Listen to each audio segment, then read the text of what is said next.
হরে কৃষ্ণ। ওং নমো ভগবতে বাসুদেবায়। ওং নমো ভগবতে বাসুদেবায়। ওং নমো ভগবতে বাসুদেবায়। ওং তৎসৎ।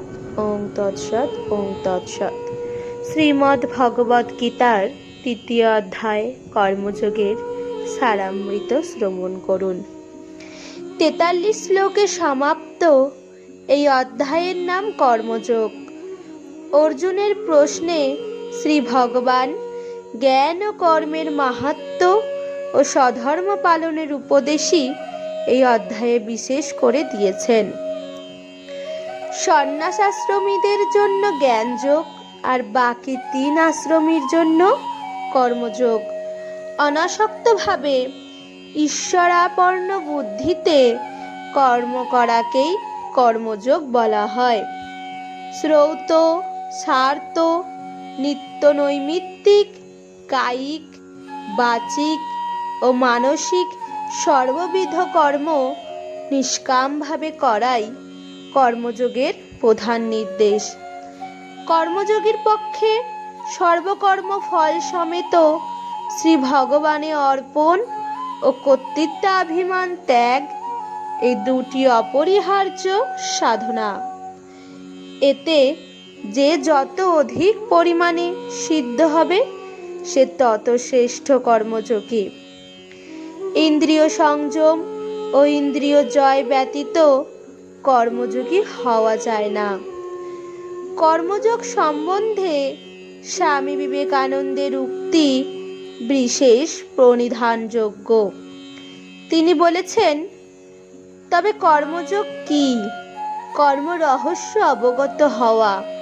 আমরা দেখছি সমুদয় জগৎ কর্ম করছে। কিসের জন্য? মুক্তির জন্য, স্বাধীনতা লাভের জন্য।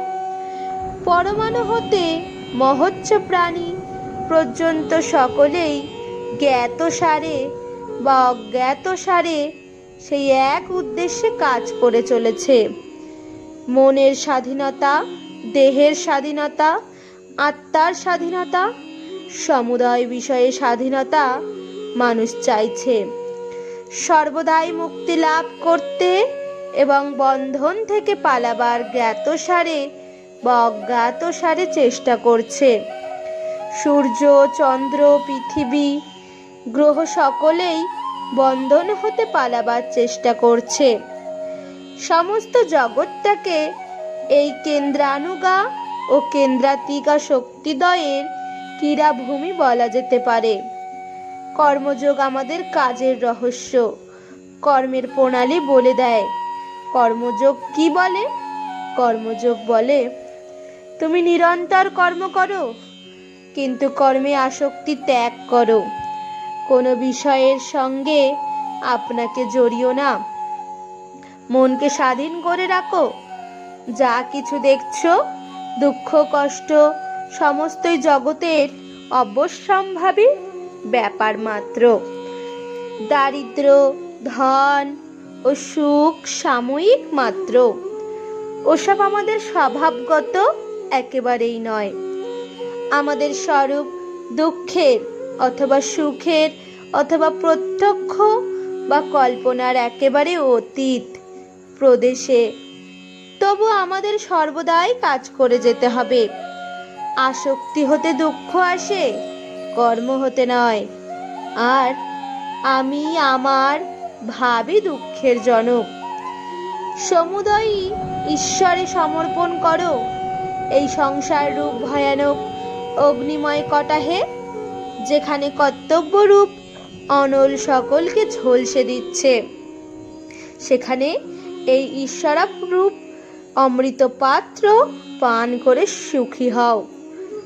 গীতার মূল সূত্রই এই, নিরন্তর কর্ম করো, কিন্তু তাতে আসক্ত হইও না। আসক্তই পূর্ণ আত্মত্যাগ। কর্মযোগ নিঃস্বার্থপরতা বা সৎকর্ম দ্বারা মুক্তি লাভ করবার একটি প্রণালী বিশেষ। কর্মযোগীর কোনো প্রকার ধর্মমত অবলম্বন করবার প্রয়োজন নেই।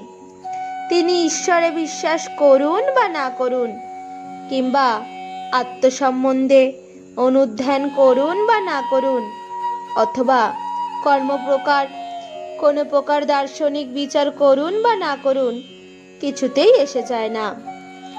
যিনি অর্থ বা অন্য কোনো রূপ অভিসন্ধি শূন্য হয়ে কাজ করেন, তিনি সর্বাপেক্ষা উত্তম রূপ কর্ম করেন। অপরের প্রতি আমাদের কর্তব্যের অর্থ অপরের সাহায্য করা, জগতের উপকার করা। কেন আমরা জগতের উপকার করব? আপাতত বোধ হয় যে আমরা জগতের উপকার করছি, বাস্তবিক কিন্তু আমরা নিজেরাই উপকৃত হয়ে থাকি।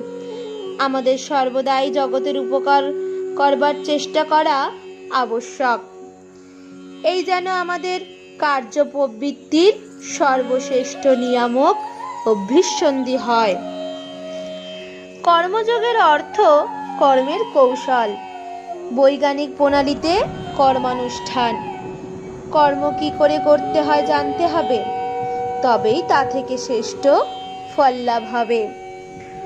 সমুদয় কর্মের উদ্দেশ্য মনের ভিতর পূর্ব হতে যে শক্তি রয়েছে তাকে প্রকাশ করা, আত্মার জাগরণ। প্রত্যেক মানুষের ভিতর ওই শক্তি রয়েছে এবং জ্ঞানও রয়েছে। এসব বিভিন্ন কর্ম যেন ওই শক্তিকে প্রকাশ করবার জন্য, ওই দ্বৈতকে জাগরিত করবার জন্য আঘাত রূপ।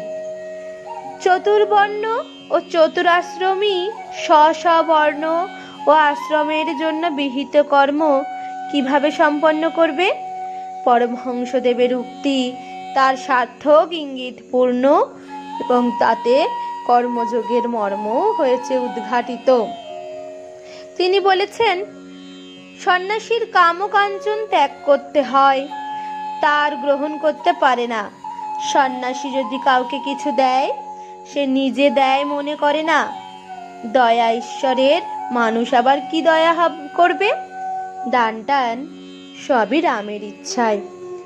সংসারী লোক শুদ্ধ ভক্ত হলে অনাসক্ত হয়ে কর্ম করে। কর্মের ফল, লাভ, লোকসান, সুখ দুঃখ ঈশ্বরকে সমর্পণ করে আর তার কাছে রাত দিন ভক্তি প্রার্থনা করে, আর কিছু চায় না। এরই নাম নিষ্কাম কর্ম, অনাসক্ত হয়ে কর্ম করা। সন্ন্যাসীরও সব কর্ম নিষ্কাম ভাবে করতে হয়, তবে সন্ন্যাসী সংসারীদের মতো বিষয়কর্ম করে না। সংসারী ব্যক্তি নিষ্কাম ভাবে যদি কাউকে দান করে, সে নিজের উপকারের জন্য, পরোপকারের জন্য নয়। সর্বভূতে হরির সেবা শুধু মানুষের নয়, জীবজন্তুর মধ্যেও হরির সেবা যদি কেউ করে, আর যদি সে মান চায় না, যশ চায় না, মরবার পর স্বর্গ চায় না, যাদের সেবা করছে তাদের কাছ থেকে উল্টে কোনো উপকার চায় না, এরূপ ভাবে যদি সেবা করে, তাহলে তার যথার্থ নিষ্কাম কর্ম, অনাসক্ত কর্ম করা হয়। এরূপ নিষ্কাম কর্ম করলে তার নিজের কল্যাণ হয়। এরই নাম কর্মযোগ। এই কর্মযোগও ঈশ্বর লাভের একটি পথ, কিন্তু বড় কঠিন। তাই বলছি, যে অনাসক্ত হয়ে এরূপ কর্ম করে, দয়া দান করে, সে নিজেরই কল্যাণ করে। পরের উপকার, পরের মঙ্গল সে ঈশ্বর করেন। যিনি চন্দ্র, সূর্য, বাপ মা, ফল ফুল, শস্য, জল প্রভৃতি জীবের রক্ষার জন্যই দিয়েছেন, দয়ালুর ভিতর যা দয়া দেখো, তা তারই দয়া। নিঃসংশয় জীবের রক্ষার জন্য দিয়েছেন। তুমি দয়া করো আর না করো, তিনি কোনো না কোনো সূত্রে তার কাজ করবেন। তার কাজ আটকে থাকে না। শ্রীরামকৃষ্ণের বাণী শুধু কর্মযোগের উপর নয়, সেবা ধর্ম ও বিশ্ব মানবতার উপর স্নিগ্ধ আলোক সম্পদ করছে। নিষ্কাম কর্ম মানুষকে শ্রী ভগবানের সান্নিধ্যে পৌঁছিয়ে দেয়। গীতা গঙ্গা চ সাবিত্রী সীতা সত্তা পতিব্রতা ব্রহ্মবলি ব্রহ্মবিদ্যা ত্রিসন্ধ্যা মুক্তি গেহিনী অর্ধমাত্রা চিদানন্দ ভগ্নি ভ্রান্তি নাশিনী বেদত্রয়ী বর্ণনা তত্ত্বজ্ঞান মঞ্জুরি। রাধে রাধে।